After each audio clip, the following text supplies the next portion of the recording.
Ancien présentateur vedette du JT de 20h de TF1 jusqu'à son éviction de la première chaîne en 2008, Patrick Poivre d'Arvor a longtemps été considéré comme un modèle par de nombreux jeunes journalistes en herbe, avant de voir son image publique voler en éclats. En effet, l'animateur a été visé par une plainte de l'écrivaine Florence Porcel, qui l'accuse de l'avoir violée à 2 reprises en 2004, puis en 2009. Alors qu'il a catégoriquement nié ces accusations, de nombreuses autres femmes ont brisé le silence en accusant à leur tour Patrick Poivre d'Arvor pour des faits de viol, d'agression sexuelle et de harcèlement. Après avoir dévoilé les circonstances assez troubles entourant l'obtention de son diplôme de journaliste, ainsi que sa rancœur envers le défunt comédien Yves Régnier, le Parisien a poursuivi ses révélations au sujet de Patrick Poivre d'Arvor mercredi 27 juillet 2022.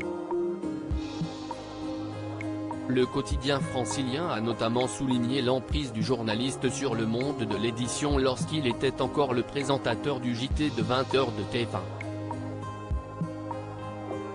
Il a notamment fait en sorte qu'un livre le concernant ne soit jamais publié. Je ne participerai pas à votre livre.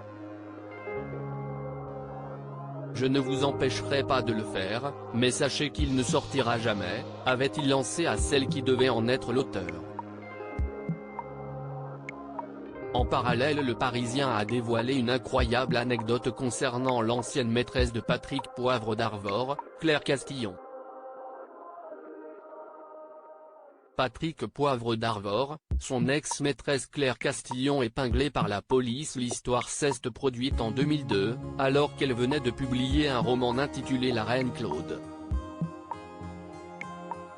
Mécontente de voir son livre être sévèrement critiqué dans les colonnes de Libération, Claire Castillon a anonymement envoyé à l'auteur de la critique en question, Philippe Lançon, un petit bocal dans lequel se trouvaient des testicules, avec le petit mot suivant, « Gare à tes couilles ». Après que Libération ait porté plainte, les policiers découvrent que Claire Castillon avait emprunté des glandes de chat chez un vétérinaire à Paris. Quand ils ont contacté Claire Castillon, elle n'a même pas nié.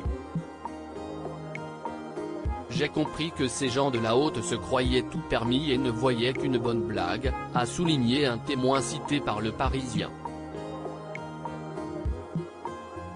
L'écrivaine présentera finalement ses excuses et Libération tirera sa plainte.